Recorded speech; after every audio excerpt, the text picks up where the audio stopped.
ಕುಲಾಚಾರ ಪದ್ಧತಿ ಕುಲದ ಆಚರಣೆ ಮತ್ತು ಪದ್ಧತಿಗಳನ್ನು ರೂಢಿಸ್ಕೊಳ್ಳುವಂಥದ್ದು ಮತ್ತು ಪಾಲನೆ ಮಾಡುವಂಥದ್ದು ತುಂಬ ಮುಖ್ಯ ಆಗ್ತದೆ.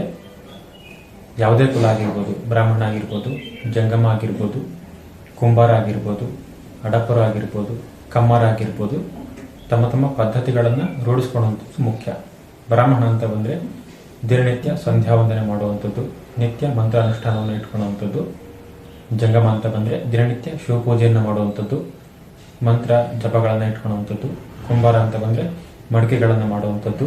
ಅಡಪರು ಅಂತ ಬಂದರೆ ಕ್ಷೌರವನ್ನು ಮಾಡುವಂಥದ್ದು. ಕಮ್ಮಾರ ಅಂತ ಬಂದರೆ ಕುಲ್ಮೆಯನ್ನು ಮಾಡುವಂಥದ್ದು. ಈ ಪದ್ಧತಿಗಳನ್ನು ಅಳವಡಿಸ್ಕೊಳ್ಳೋದು ತುಂಬ ಮುಖ್ಯ. ಹಿರಿಯರು ಒಂದು ಕಡೆ ಮಾತು ಹೇಳ್ತಾರೆ, ಗೊತ್ತಿಲ್ಲದಿರೋ ಕೆಲಸಕ್ಕೆ ಕೈ ಹಾಕಬಾರ್ದು, ಗೊತ್ತಿರೋ ಕೆಲಸವನ್ನು ಕೈ ಬಿಡಬಾರ್ದು ಅಂತ. ಅವ್ರ ಮಾತು ಸತ್ಯ.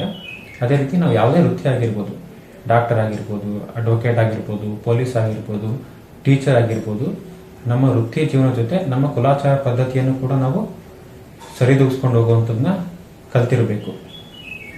ನಮ್ಮ ವೃತ್ತಿ ಅನ್ನೋದು ಇದು ತಾತ್ಕಾಲಿಕ.